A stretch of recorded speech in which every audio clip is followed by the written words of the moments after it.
할렐루야. 행복한 교회 성도 여러분, 그리고 온라인 식구 여러분, 한 주 동안 평안하셨습니까? 지금부터 6월 6일 온라인 주일 예배를 시작하겠습니다.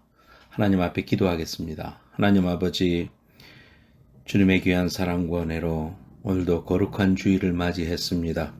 하나님, 비록 아직까지 모여서 예배드리지 못하지만 온라인으로 우리가 하나님 앞에 예배합니다. 하나님 아버지, 오늘 이 시간에도 우리 성령님 이 자리에 임재하여 주시고 우리 가운데 역사하여 주시며 은혜를 베풀어 주셔서 축복과 하나님의 임재와 치유와 능력이 많은 귀한 시간 될 수 있도록 축복해 주시옵소서. 머리 숙인 심령들을 위해 하나님께서 이 시간 복 주시고 주의 은혜를 부어주시되 60배 100배로 채워주시고 예배를 통하여 회복되고 치유받고 은혜받고 권능받고 성령 충만해지는 시간 될 수 있도록 주님 역사하여 주옵소서. 십자가 앞에 우리를 내려놓습니다. 주님의 귀한 권능의 손으로 붙들어 주시고 하나님 홀로 영광 받으시는 귀한 시간 되게 하여 주옵소서. 예수님의 거룩하신 이름으로 기도드리옵나이다. 아멘. 하나님의 말씀은 시편 4편 말씀입니다. 시편 4편 말씀입니다. 1절부터 8절까지 제가 읽겠습니다. 시편 4편 1절입니다. 내 의의 하나님이여, 내가 부를 때에 응답하소서. 곤란 중에 나를 너그럽게 하셨사오니 내게 은혜를 베푸사 나의 기도를 들으소서. 인생들아, 어느 때까지 나의 영광을 바꾸어 욕되게 하며 헛된 일을 좋아하고 거짓을 구하려는가. 셀라. 여호와께서 자기를 위하여 경건한 자를 택하신 줄 너희가 알지어다. 내가 그를 부를 때에 여호와께서 들으시리로다. 너희는 떨며 범죄하지 말지어다. 자리에 누워 심중에 말하고 잠잠할지어다. 셀라. 의의 제사를 드리고 여호와를 의지할지어다. 여러 사람의 말이 우리에게 손을 보일 자 누구뇨 하오니 여호와여, 주의 얼굴을 들어 우리에게 비추소서. 주께서 내 마음에 두신 기쁨은 그들의 곡식과 새 포도주가 풍성할 때보다 더하니이다. 내가 평안히 눕고 자기도 하리니 나를 안전히 살게 하시는 이는 오직 여호와이시니이다. 아멘. 오늘 시편 4편 1절에서 8절 말씀을 근거로 해서 주께서 내 마음에 두신 기쁨이라는 제목으로 하나님 말씀 증거하겠습니다. 지난 금요일날 새벽에 큐티를 하는데 오늘 이 말씀에 7절 8절 말씀이 마음속에 탁 부딪혔습니다. 주께서 내 마음에 두신 기쁨은 그들의 곡식과 새 포도주가 풍성할 때보다 더하니이다. 내가 평안히 눕고 자기도 하리니 나를 안전히 살게 하시는 이는 오직 여호와시니이다. 이 말씀은 다윗이 쓴 성경이죠. 시편 4편 말씀. 하나님이 다윗한테 얼마나 큰 기쁨을 주셨길래 그들의 곡식과 새 포도주가 풍성할 때보다 더하다. 농사를 지어서 곡식을 드리고 또 새 포도주를 풍성하게 옷간에 채웠을 때의 그 기쁨, 그 당시에 농경사회에서 가질 수 있는 최고의 기쁨을 표현한 그런 표현이라고 볼 수 있겠죠. 그것보다도 더 큰 기쁨인데 그 기쁨으로 이제 하나 더 나아가서 8절에 보면 내가 평안히 눕고 자기도 하리니 나를 안전하게 살게 하시는 이는 오직 여호와이시니이다. 이렇게 고백했습니다. 이 말씀을 쓴 다윗의 상황이 어떻습니까? 압살롬이라는 아들이 있었죠. 외모가 수려하고 탁월한 정치력을 가졌기 때문에 일찍부터 정치적인 야망을 품고 있었습니다. 그래서 압살롬은 계속해서 자신의 세력들을 키워나갔고 다윗의 말년 때 백성들의 환심을 사게 되어서 반역을 일으킵니다. 왕이었던 다윗은 왕궁에서 쫓겨나 피난길에 오르게 되는데 그 도중에 대적들을 만나 수많은 조롱과 모욕까지 당합니다. 다윗의 그 힘겨운 마음은 시편 3편에 잘 표현되어 있습니다.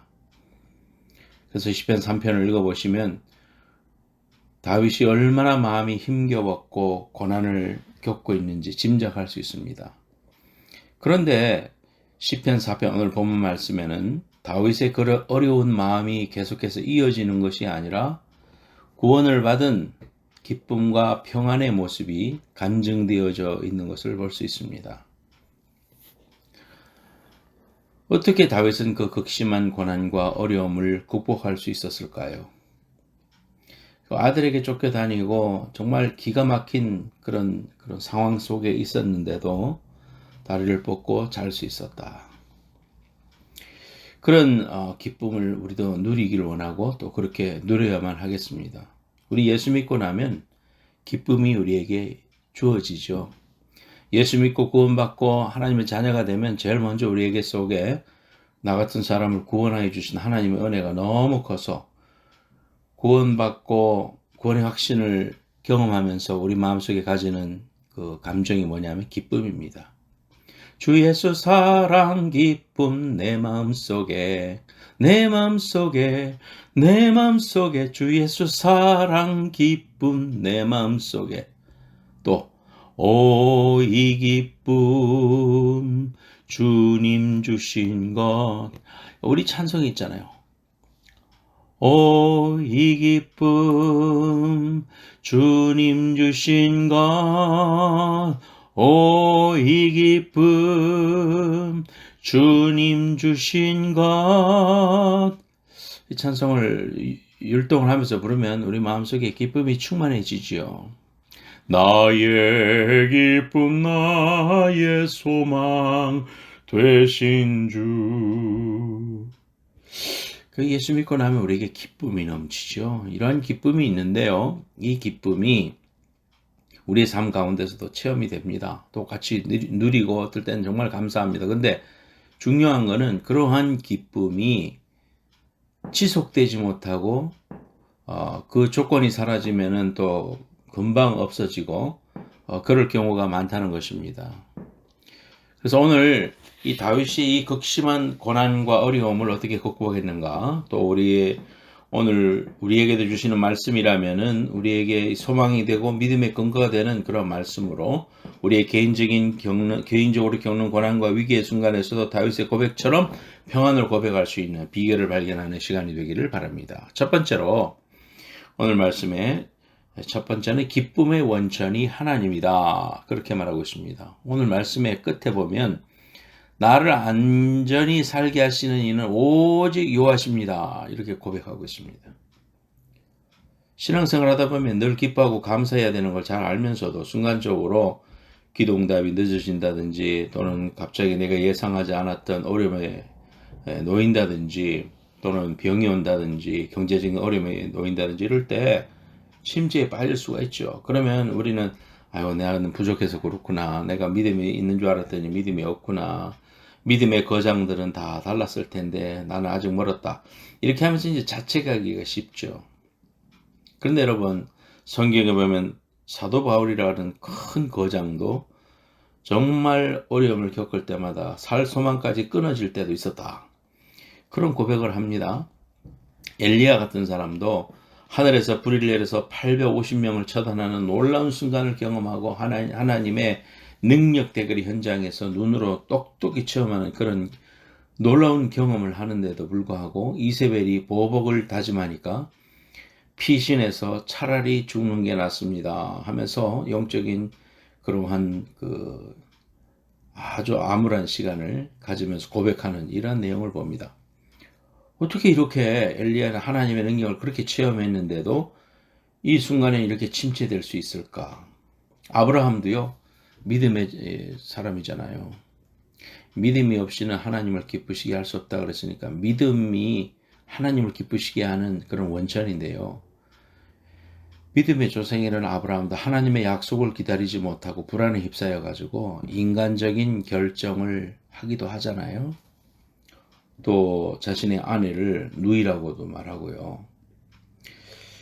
우리가 이런 사실들을 보면은 우리가 이런 감정적인 침체나 슬픔을 당하는 경우에도 이게 내가 큰 문제구나 이렇게만 생각할 게 아니라 문제는 그러한 순간이 있지만 그러나 어떻게 극복하느냐, 어떻게 거기에서 슬럼프에서 빠져나올 수 있느냐, 이게 이제 중요한 거죠. 근데 오늘 말씀에 우리의 기쁨의 원천이 하나님께 있다는 것을 확신하라. 이것이 비결입니다, 여러분. 우리의 기쁨의 원천이 우리 세상이 말하는 그러한 기쁨, 돈이나 또는 지위나 건강이나 또는 뭐 많이 가진 사람, 이런 사람들 생각하면 그 사람들은 행복하겠지. 그 사람들은 늘 기쁨일 거야. 그렇지 않죠, 여러분. 이 세상에서 우리보다 더 많이 가졌고 또 더 많이 잘생겼고 뭐 저 사람은 행복할 것이다, 저런 집에 살면 얼마나 행복할까 싶어도요, 그렇지 않습니다. 그런 가정에도 어려움이 있고 관계적인 어려움이 있고 또 우울증이 있고 뭐 행복은 꼭 거기와 비례하는 건 아니죠. 그러니까 이러한 기쁨을 말하는 게 아니라는 것을 우리에게 말씀해 줍니다. 기쁨의 원천이 하나님께 있다는 것을 확신하는 겁니다. 신앙의 거장들은 그러한 어려움 속에서부터 이길 수 있었고 빠져나올 수 있었던 비결이 뭐냐 하면 하나님이 우리 기쁨의 원천이다. 그거를 늘 기억했다는 겁니다. 시편 16편 11절. 주의 앞에는 기쁨이 충만하고 주의 우편에는 영원한 즐거움이 있나이다. 하나님을 믿고 나서 하나님과 가까워지고 하나님과 관계가 맺어지면 우리 속에 기쁨이 있잖아요. 그 기쁨이 어디서부터 왔다는 겁니까? 하나님이 기쁨이기 때문에 그 기쁨으로부터 우리에게 기쁨이 얻어졌다는 겁니다. 주의 앞에는 기쁨이 충만하고 우편에는, 오른쪽에는 영원한 즐거움이 있습니다. 다윗은 인생을 살아가면서 그걸 믿었던 사람입니다. 본문의 4장 1절에 보면 내 의의 하나님이요, 그렇게 고백하잖아요. 자신의 인생의 어려움과 또 승리하는 현장, 싸움을 할 때마다 승리하고 또 어려움 속에서도 하나님 건져주시고 인도해 주시는 모든 걸 통해서 하나님을 향하여 어떻게 고백한다고요? 내 의의 하나님이요, 그렇게 고백하고 있습니다. 이는 뭐냐 하면 하나님이 내 삶의 궁극적인 목적이다. 내가 온전히 설 수 있는 삶의 근거, 내가 지금 땅을 딛고 있는 그 땅의 파운데이션, 그건 뭐냐? 하나님이시다. 그렇게 고백하고 있습니다. 이게 확실했기 때문에 그가 지금 이런 상황 속에서도 다리를 뻗고 잘 수 있는 그러한 믿음으로 하나님의 평안을 누릴 수가 있었다는 사실입니다. 요한복음 15장 11절에 보면 나는 참 포도나무고 너희는 가지다, 그런 말씀을 하시면서 15장 11절에 내가 이것을 너희에게 이름은 내 기쁨이 너희 안에 있어 너희의 기쁨을 충만하게 하려 함이라. 누구의 기쁨이 너희한테 있다고요? 내 기쁨이 너희한테 있어서. 하나님의 기쁨이 우리한테 연결돼서 우리 안에 기쁨이 충만하게 하는 것이 하나님의 뜻이더라. 하나님의 뜻이 있어서 우리를 하나님의 기쁘신 뜻을 위하여 우리로 하여금 하나님의 자녀가 되게 해주셨다고 하나님 말씀 계속해서 증거하고 계십니다. 하나님의 기쁨의 그 귀한 산물이 우리입니다. 하나님이 기뻐해서 우리를 기쁨에 충만한 존재로 지으셨다는 겁니다. 그러므로 우리 이 세상에 살면서 하나님의 기쁨을 누려야 됩니다. 예수 믿었다고 하면서 얼굴을 구기면서 살고 덜 불평하고 이 세상에서 슬픔을 혼자 덮어쓰고 사는 것처럼 그렇게 살아서는 안 됩니다. 하나님의 기쁨을 누리고 그 기쁨 속에서 살아가는 이러한 충만한 은혜가 있어야 되겠습니다. 주님이 십자가에서 이루어 놓으신 구원은 세상의 어떤 것도 줄 수 없는 차원이 다른 기쁨입니다. 주님이 우리를 만나 주실 때 경험하는 새로운 삶이 진짜 기쁨입니다. 우리는 거짓 기쁨을 진짜인 것으로 알고 살아갈 때가 많이 있지만 주님이 주시는 기쁨이야말로 세상이 줄 수 없는 참 기쁨입니다. 영적 침체에서 벗어나는 길은 주님의 약속을 신뢰하고 주님을 의지할 때 하늘로부터 그 평강과 기쁨이 임한다는 사실입니다. 우리 속에서 솟아나는 것이 아니고 하나님으로부터 주어지는 것이다. 자, 이걸 다른 말로 하면은요, 하나님이 내 인생을 인도하시고 계신 분임을 확신하는 겁니다. 하나님이 나와 지금 동행하고 계시고 내 인생을 인도하고 계시고 내 형편을 아시고 내 기도를 아시고 내 신음까지도 다 이해하시고 인도하시는 분인 걸 확실히 믿는 겁니다. 그리고 그 주님을 모시고 소중한 분으로 알고 내가 사랑하고 살아가게 되면 주님 안에서 누리는 그 기쁨을 우리가 다시 회복하게 되고 그 기쁨을 계속해서 누릴 수 있게 되는 것입니다. 우리 살아가면서 기도 제목이 더디게 오더라도 생각지 않은 병마로 어려움을 당하게 되어도 경제적인 관계적인 어려움이 엄습해도 합력하여 선을 이루실 거야. 로마서 8장 28절을 내가 믿는다. 이 사실을 내가 믿음으로 고백합니다. 이렇게 고백하는 겁니다. 하나님은 나의 목자 되신다. 독생자까지도 아낌없이 주신 하나님의 사랑이 나를 감싸고 있다. 하나님은 항상 최선의 길로 인도하시고 있다. 최고의 때를 통해서 최고의 시간에 최상의 것으로 인도하신다는 믿음을 고백하는 것입니다. 하나님은 나를 하나님이 주신 평안과 감사로 나를 이끌고 계신다는 것. 내 눈으로 판단할 것이 아니요 하나님의 눈으로 사랑으로 이해하고 바라볼 수 있는 이러한 은혜를 달라고 부어주시는 하나님 은혜를 구해야 됩니다. 이런 은혜가 충만하시기를 예수님의 이름으로 축복합니다. 두 번째로는 다윗은 기도로 그 기쁨을 회복하고 있습니다. 기도가 관건이라는 겁니다. 시편 4편을 잘 볼까요? 우리가 지금 포커스하고 있는 요절 말씀 7절 8절 주께서 내 마음에 두신 기쁨은 그들의 곡식과 새 포도주가 풍성할 때보다 더하니이다. 내가 평안히 눕고 자기도 하리니 나를 안전히 살게 하시는 오직 여호와시니이다. 이렇게 된 그 배경이 뭐냐면 1절부터 6절에 있어요. 그 보면 1절에 보면 4편 1절에 내 의의 하나님이여 내가 부를 때에 응답하소서 기도에 대해서 말하고 있죠. 내게 은혜를 베푸사 나의 기도를 들으소서. 그의 평생을 통하여 하나님 앞에 기도하는 사람이었다는 것을 알게 됩니다. 우리가 기도하면 응답 주시는 하나님의 힘을 믿고 있었어요. 그 기쁨을 이렇게 기도로 회복하는 것을 봅니다. 2절에는 사람들이 나를 막 욕되게 하고 거짓말을 꾸미려고 합니다. 그러나 3절에 다시 또 이야기합니다. 내가 부를 때에 여호와께서 들으시리로다. 하나님이 내 말을 들으신다. 놀라운 이 사실. 여러분의 인생 가운데 여러분의 그 작은 목소리로 하나님 앞에 간구했던 그 기도까지도 하나님이 들으시고 있다는 것을 여러분 체험한 적이 있습니까? 여러분의 삶 가운데 하나님이 여러분이 했던 그 말, 심지어 어떨 때는 실수하면서 했던 말도 하나님이 다 들으신다는 사실을 여러분 아십니까? 그렇다면 하나님 앞에 간구할 수 있다는 거죠. 4절에도 보면 자리에 누워 심중에 말하고 잠잠할지어다. 누워서도 하나님 앞에 주님 하면 주님께서 내 마음속에 그래 하고 말씀하시는 겁니다. 여러분의 심령 속에 살아계신 그분이 여러분과 대화하시는 겁니다. 6절에도 보면 여호와여 주의 얼굴을 들어 우리에게 비추소서. 얼굴과 얼굴을 대하듯 하나님 앞에 주님의 얼굴을 구하는 그러한 삶을 살았다는 것. 그렇기 때문에 그가 어떠한 기쁨보다도 더 큰 기쁨을 내가 소유하고 있습니다. 이렇게 고백했습니다. 예수님은 우리에게 세상이 줄 수 없는 큰 기쁨을 주시는 분이시라고 말씀하고 계십니다. 요한복음 16장 24절에 지금까지는 너희가 내 이름으로 아무것도 구하지 아니하였으나 구하라. 그리하면 받으리니 너희의 기쁨이 충만하리라. 그랬죠.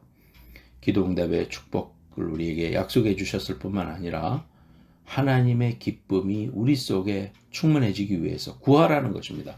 하나님, 내게 하나님의 은혜를 베풀어 주옵소서. 기쁨을 충만케 하여 주옵소서. 하나님, 기쁨의 원천이신 하나님으로 인하여 내가 기뻐하겠습니다. 하나님, 주님의 은혜를 부어주십시오. 가정에 부어주십시오. 내 삶에 부어주십시오. 내 건강에 부어주십시오. 하나님의 축복을 부어주십시오. 이렇게 간구하라는 겁니다. 그러면 받으리니. 오늘 4장 1절에도 내 의의 하나님이여 내가 부를 때에 응답하소서 이렇게 기도하고 있습니다. 그러면 기쁨이라는 말은 은혜라는 말의 어원에서 왔어요. 은혜는 헬라어로 카리스라고 그럽니다. 카리스. 기쁨, 행복 그런 말입니다. 내게서 나오는 것이 아니고 하나님으로부터 오는 것이다. 그러니까 결국 세상 환경에 관계없이 누리는 기쁨이 될 수 있는 겁니다. 그래서 여러분 하나님으로부터 부어달라고 기도하세요.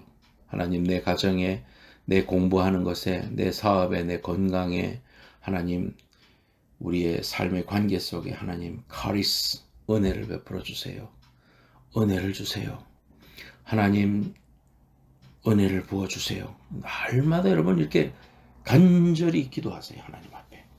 부르짖는 자에게 상상도 할 수 없는 위대한 은혜와 축복으로 인도해 주시는 귀한 은혜를 우리가 경험하게 돼요.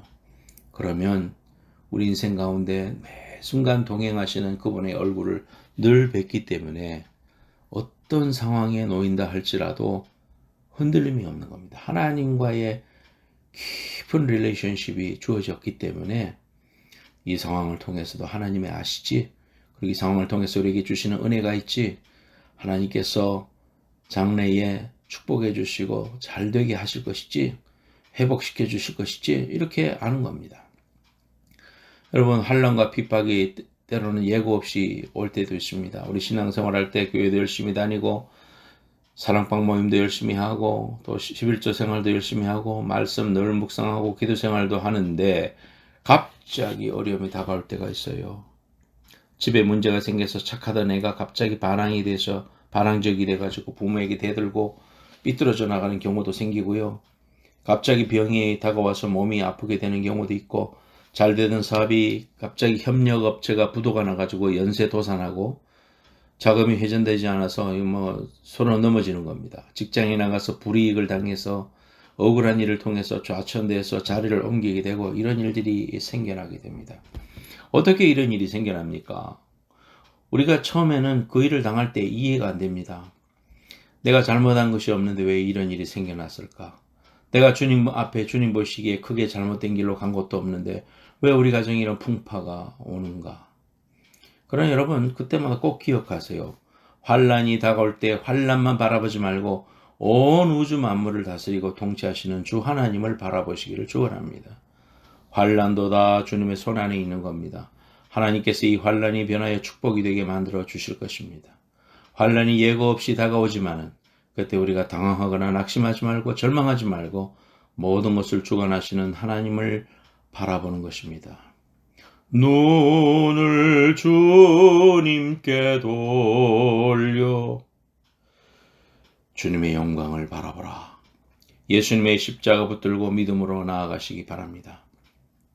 지금 내가 왜 이런 어려움을 당하는지 다 알 수는 없지만, 지금 왜 우리 가정에 이런 환난과 풍파가 다가오는지 알 수 없지만, 믿음을 지키고 눈물로 기도하고 회개하고 주님의 십자가 붙잡고 나아가면 주님의 때가 되면, 여러분 기억하세요. 주님의 때가 되면 모든 것이 합력하여 선을 이루는 놀라운 은혜가 다가올 줄로 믿습니다. 환난이 다가올 때에 무엇보다도 하나님과 나와의 관계 속에서 하나님을 기쁘시게 하지 못한 것이 있으면 절제 회개하고 주님 앞에 믿음을 바로하고 하나님의 영광을 위해서 살아가게 되면 하나님께서 하나님의 때에 모든 것이 합력하여 좋게 되게, 선을 이루게 되게 만들어 주실 것입니다. 그러므로 여러분이 문제를 만났을 때 절망하지 말고 뒤로 물러가지 말고 포기하지 말고 믿음을 지키시기를 예수님의 이름으로 축원합니다. 요셉 같은 경우도 잘못한 게 없었죠.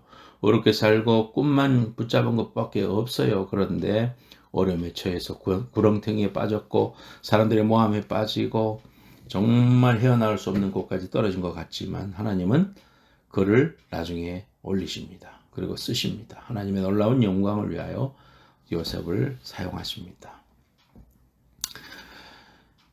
여러분, 오랄 로버츠라는 목사님이 계셨어요. 지금 천국 가셨어요. 이 오랄 로버츠 목사님은 TV 복음 증거자로 미국에 알려있고 또 신유부흥사로 알려진 아주 세계적인 능력의 종이었습니다. 그런데 1977년에 목사님의 생애 가운데 큰 환란이 다가왔어요. 이 77년에 이분이 설교를 그렇게 했어요. 좋은 일이 일어날 것이다. 하나님께서 놀라운 축복을 주실 것이다. 그런 이제 메시지를 주셔서 계속 오랄 로버츠 목사님이 방송 설교를 77년 초부터 했어요. 올해는 좋은 일이 일어날 것입니다. 좋은 일이 일어날 것입니다. 하나님의 축복이 임할 것입니다. 이분에게 영향을 받은 분이 또 조영희 목사님이거든요. 그런데 2월 12일 새벽 갑자기 아직 잠자리에서 일어나지도 않았는데 막 밖에서 문을 두드리는 소리가 났습니다. 콩콩콩콩. 사모님이 먼저 옷을 입고 달려가 나가는데 현관에서 소리가 났습니다. 빨리 현관으로 오세요. 목사님 빨리 현관으로 오세요. 그래서 오랄 로버츠 목사님도 옷을 입고 뛰어나갔더니 경찰과 함께 동행해 온 사람이 있었는데 나오자마자 고개를 푹 숙이더니 대단히 죄송한 소식을 전하게 되었습니다. 유감스럽게도 목사님 따님과 사위가 비행기 사고로 세상을 떠나셨습니다. 비행기 폭발 사고가 있었던 거예요. 그래서 딸과 사위가 세상을 떠난 겁니다. 그러면서 신문을 줬는데 신문 일면 톱 기사로 오랄 로버츠 목사의 딸 사망하다 이렇게 기사가 나와 있었어요. 얼마나 충격입니까? 목사님 그때의 심정을 이렇게 말했습니다. 말로 다 표현할 수 없는 엄청난 슬픔이 밀려왔습니다.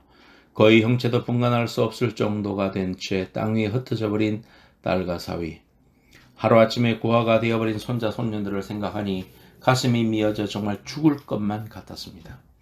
이 비행기 폭발 사고로 비행기에 탔던 모든 사람들이 다 죽었어요.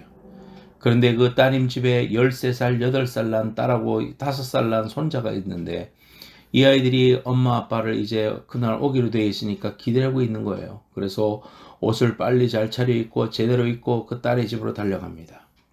그런데 그 이른 아침에 엄마 아빠가 비행기 타고 돌아온다고 그 애들이 옷을 다 입고 기다리고 있더래요. 그래서 들어가서 이 오랄 로버츠 목사님이 설명합니다. 엄마 아빠가 오늘 너희에게 못 오고 너희들보다 먼저 천국에 가셨다. 그러니까 둘째 셋째는 무슨 말인지 못 알아들어요. 근데 큰딸이 13살 큰딸이 알아들어요. 막 안에 뛰어들어가더니 자기 엄마 아빠 있는 사진 액자를 들고 나와서 품에 안고 막 울더라는 거예요. 그래서 오랄 로버츠 목사님 내외하고 그 세 자녀를 붙잡고 웁니다. 오랄 로버츠 목사님이 그날 밤에 잠이 오지 않는 거예요. 하나님 좋으신 하나님. 내가 이런 좋으신 하나님만 설교해 왔는데 1977년도에 좋은 일이 일어난다고 말씀하셨는데 어떻게 우리 가정에 이런 일이 일어날 수 있습니까? 내 딸과 사위가 이렇게 비행기 사고로 세상을 떠나고 저 어린 세 자녀는 어떻게 합니까? 매일 밤마다 눈물로 기도하는데 나흘째 되는 날 성령이 말씀하셨습니다. 목사님과 사모님이 손을 붙잡고 기도하는데 방언이 나오고 이런 기도가 나왔습니다. 방언 기도를 끝냈을 때 각자의 말로 기도했는데 그것은 우리의 참변에 대해서 하나님께서 주시는 방언 통역이 있었습니다. 다음 주일 아침에는 전국에 걸쳐 방영되는 너의 30분짜리 프로에 나가라. 그리고 네가 느끼는 고통을 사람들에게 이야기하고 나의 권능과 부활을 증거하라. 목사님이 매주 30분 TV 방송하고 있는데 주일날 TV 방송에 나와서 예수님의 부활에 대해서 설교하라는 것입니다. 주님의 권능에 대해서. 정말 본인의 스스로의 힘으로는 설교할 수가 없었어요. 근데 성령이 임해서 두 분이 같이 나와가지고 말씀을 전합니다. 77년도에 하나님께서 좋은 일이 일어난다고 했는데 우리 가정에 이런 일이 있었습니다. 그러나 내 딸과 사이는 눈물도 근심도 걱정이 없는 천국에 갔습니다. 여러분 지금 어떤 절망에 처해 있더라도 하나님께서 모든 것 합력하여 선을 이루어 주실 것이기 때문에 주님만 바라보시기 바랍니다. 그래서 이 TV를 보던 수천만의 그 많은 사람들이 감동을 받고 눈물을 흘리고 절망 가운데서 일어나고 세임을 얻게 되었어요. 딸과 사위의 죽음 앞에서 저렇게 하나님 앞에 영광을 돌리고 간정할 수 있다는 것에 대해서 사람들이 힘을 얻게 된 것입니다. 그래서 이 부활의 메시지가 절망에 처한 모든 사람들에게 새로운 희망과 꿈과 하나님의 은혜를 가져다 주었습니다. 그리고 하나님께서 그 세 자녀는 그 사위의 형, 그러니까 큰아버지가 입양을 해가지고 잘 길러서 세 자녀가 다 대학 졸업하고 시집가고 결혼해서 잘 살고 있습니다. 그리고 하나님께서 오랄 로버츠 목사님에게 꿈을 주신 것이 오클라호마 털사 사막에다가 대학을 지어라. 그래서 세워진 대학교가 오랄 로버츠 대학입니다. 우리는 다 설명할 수 없습니다. 때로는 납득이 안 될 때도 있습니다. 그러나 우리가 선하신 하나님을 믿습니다. 그분이 우리를 사랑하셔서 독생자를 죽이실 만큼 우리를 사랑하셔서 구원해 주시고 지금도 우리를 불꽃 같은 눈으로 살펴보고 계신다는 것, 기도하면 응답해 주신다는 것, 그거 내가 압니다. 그러므로 그 기쁨을 우리는 누리고 그 기쁨 속에서 풍성한 기쁨의 귀한 은혜를 증거하고 또 그 축복의 귀한 증인으로 살아가는 우리가 되어야 되겠습니다. 우리를 좋은 길로 인도해 주실 그 하나님을 찬양하며 오늘 이 귀한 은혜가 여러분 심령 속에 충만하시기를 예수님의 이름으로 축원합니다. 기도하겠습니다. 하나님 아버지 감사드립니다. 오늘도 하나님 앞에 예배합니다. 말씀을 들었습니다. 귀한 말씀 붙잡고 승리하게 하여 주옵소서. 하나님 아버지, 우리의 기쁨의 근원은 하나님이심을 늘 기억하게 하여 주옵소서. 기쁨의 원천은 하나님이다. 내 삶을 인도해 주시는 분은 나의 목자 되시는 하나님이다. 그 사랑 내가 힘입어 오늘도 내가 주님의 귀한 기쁨의 증인으로 살아가야지. 이렇게 고백하게 하옵소서. 또한 두 번째로 기도로 그 기쁨을 회복하게 하여 주옵소서. 하나님, 지금까지는 너희가 내 이름으로 아무것도 구하지 아니하였으나 구하라 그리하면 받으리니 너희의 기쁨이 충만하리라. 하나님 아버지, 오늘도 이 귀한 은혜를 베풀어 주시고 아무리 어렵고 힘든 상황 속에서도 하나님의 주권과 약속과 하나님의 그 귀한 마음을 우리가 깨닫고 승리하며 그 기쁨의 주인공으로 살아가는 믿음의 백성들 되게 하여 주옵소서. 나만 또한 이 기쁨을 누리지 말게 하시고 이 기쁨을 온 세상에 나누고 선포하는 믿음의 귀한 증인들 다 될 수 있도록 축복하여 주시옵소서. 오늘도 귀한 예물 하나님 앞에 드렸습니다. 축복하여 주시고 60배 100배로 채워주시며 속히 우리가 모여 함께 예배할 수 있는 그날을 허락하여 주시고 행복한 교회를 통하여 하나님께서 이루실 귀한 주님의 목적을 이루어드리는 믿음의 교회로 성장할 수 있도록 축복해 주시옵소서. 지금은 다시 오실 예수 그리스도의 은혜와 하나님 아버지의 만극하신 사랑과 성령님의 감화 감동하심이 하나님의 기쁨을 늘 누리며 살기로 다짐하는 모든 성도들 머리와 저들의 가정과 자녀들 위에 비즈니스 위에 건강 위에 이제로부터 영원까지 함께 해주시기를 간절히 축원하옵나이다. 아멘.